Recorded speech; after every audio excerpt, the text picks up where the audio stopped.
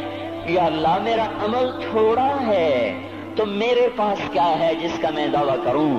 یا اللہ میرا عمل تھوڑا ہے، یا اللہ مجھے تنہا جانا ہے، یا اللہ راستہ بڑا خطرناک ہے، یا اللہ عمل کا توشہ تھوڑا ہے، اے میرے مولا مجھے معاف کر دے، مجھے معاف کر دے۔ یہ وہ ہیں جو معاف ہو چکے ہیں، جن کی بخشش ہو چکی ہے، اور مجھے تو پتہ نہیں ہے کس حال میں جانا